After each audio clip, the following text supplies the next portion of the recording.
Mbalamusizaako nnyo mikwano gyange mwenna abampuliriza mu linnya lya Mukama waffe Yesu Kristo, omwana wa Katonda omulamu. Tubulayo ssaawa busaawa okuyingira omwaka omupya 2026. Nze mukwano gwo John the Preacher, njagala okusooka okwebaza nnyo nnyini ddala okumpuliriza n'okundaba omwaka guno gwonna. Otaddemu ddatawo, otadde buli kintu kyonna okulaba ng'ofula emikutu gyaffe egy'enjawulo okuba nga gitambula, ekigambo kya Katonda kisobole okutuuka ku bantu bonna. Nkwagaliza omwaka omupya 2026 ogw'essanyu. Nsaba tusomeye ekyawandiikibwa kino. Befeso essula ey'okuna olunya olwa 21 mpaka 24. Bayibuli egambye nti obanga mwawulira ne muyigirizibwa mu ye ng'amazima bwe gali mu Yesu, mu bigambo eby'empisa ez'olubereberye, mmwe okwambula omuntu ow'edda avunda olw'okwegomba okw'obulimba, era okufuuka abajja mu mwoyo ogw'ebirowoozo byammwe, okwambala omuntu omuggya eyatondebwa mu kifaananyi kya Katonda mu butuukirivu ne mu butukuvu obw'amazima. Kati bassebo ne bannyabo ndi wano okugamba nti ng'omwaka tuyingira mu mwaka omupya, kyandibadde kirungi naawe okufuuka omupya, oleme kuyingira mwaka mupya naye ng'ate gw'oli mukadde. Kiki ekikyuka? Gw'olina okukyusa enkola, okyuse enneeyisa, okyuse endaba yo ey'ebintu, okyuse enjogerayo, okyuse engeri gy'obadde okwatamu bakasitoma. Olwo nno obe nga oyingidde omwaka omupya nga naawe oli mupya. Waliwo n'ebintu ebirala bingi bye tuteekeddwa okukwatako. Ennyumba yejjudde ebintu ebimu nga tukyabyetaaga.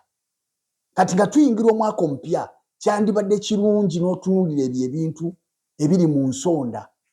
Njogera ku ebyo by'otakyakozesa. Engatto ezivuddeko ssole, engatto ezaavaako amaliba, engatto ezaakutukako obukondo, engatto ezaakutukako ebisiba, tokyazambala naye ozikuumidde mu nnyumba. Okuumiramu zaaki? Leka tufulumye buli kintu kyonna ekikadde ku lw'ebipya Katonda by'ateeseteese otuwa. Waliwo ebintu bingi bye tubeera nabyo. Abamu muyina ebbinika ezaavaako emikonda, abamu muyina ebbinika ezaavaako emimwa. Weeyiira nga waavaako bbinika yavaako omukonda, tokyasobola kugisitula bw'oti, naye okwata nkwate ng'akwata ekita, ogikwata ng'akwata ensuwa, ebisepikisepiki ebyawumuka. Ebintu ebyo byonna by'otakyakozesa, kyekiseera obifulumye, weetegekera ebipya. Tuyige n'okugabako ku bintu. Olina engoye ezimu zigabeeko ng'omwaka gugwako. Gabirako ku bantu engoye, abooluganda bali mu kyaki. Waliwo abooluganda boolaba nga engoye ze si nnungi.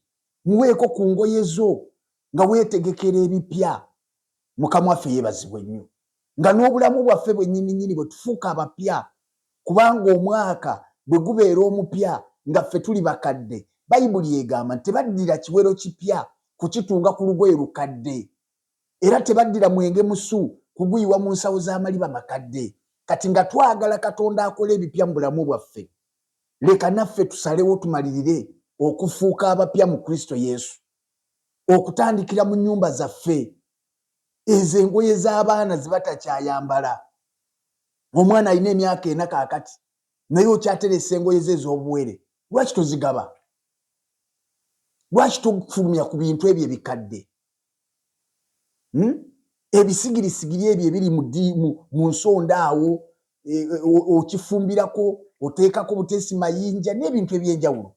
Ebintu ebifaanagana bwe bityo kyekiseera tubifulumye nga twetegekera ebipya ebigenda okujja mwaka omujja mu linnya lya Mukama waffe Yesu. Nkwagaliza omwaka omupya 2026 omulungi. Katonda akole ebyekisa mu bulamu bwo, gukubeera omwaka ogw'essanyu n'emirembe mu Kristo Yesu omwana wa Katonda omulamu. Nze mukwano gwo John the Preacher.